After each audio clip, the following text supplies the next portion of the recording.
সংকট উত্তরণে ইউরোপীয় ইউনিয়ন বাংলাদেশের পাশে রয়েছে বলে পররাষ্ট্রমন্ত্রীকে স্টাফানো সানিনো।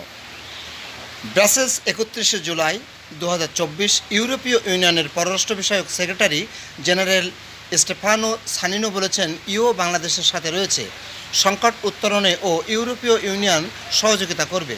বুধবার বিকালে বেলজিয়ামের রাজধানী ব্রাসেলসে ইউরোপিয়ান এক্সটার্নাল অ্যাকশন সার্ভিসে পররাষ্ট্রমন্ত্রী ডাক্তার হাসান মাহমুদের সাথে সাক্ষাতে তিনি এ প্রত্যয় ব্যক্ত করেন।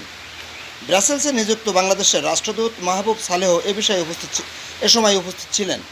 বৈঠকে পররাষ্ট্রমন্ত্রী ২০১৮ সালে সরকারের কোটা বাতিলের সিদ্ধান্ত, সাম্প্রতিক সময়ে রিট ও শেষে সর্বোচ্চ আদালতের রায়সহ ঘটনাপ্রবাহ সবিস্তারে উল্লেখ করেন।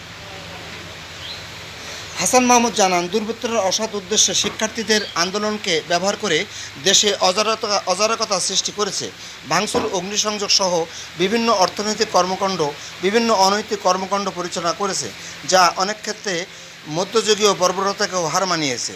যারা হত্যাকাণ্ডের সাথে জড়িত, ভাঙচুর ও অগ্নিসংযোগের সঙ্গে জড়িত, তাদেরকে বিচারের আওতায় আনা হবে। সেক্রেটারি জেনারেল স্টেফানো সানিনো প্রধানমন্ত্রী শেখ হাসিনার নির্দেশে হতাহত হামলার ঘটনার বিচার বিভাগীয় তদন্ত কমিটি গঠনের বিষয়টিকে স্বাগত জানান। তিনি বলেন, আমি আশা করি স্বচ্ছ তদন্তের মাধ্যমে দোষী ব্যক্তিদের বিচারের আওতায় আনা হবে ও দ্রুত বাংলাদেশের স্বাভাবিক অবস্থায় ফিরে আসবে। পররাষ্ট্রমন্ত্রী তাকে বলেন, সরকার এ বিষয়ে অত্যন্ত দায়িত্বশীল এবং আন্তরিক।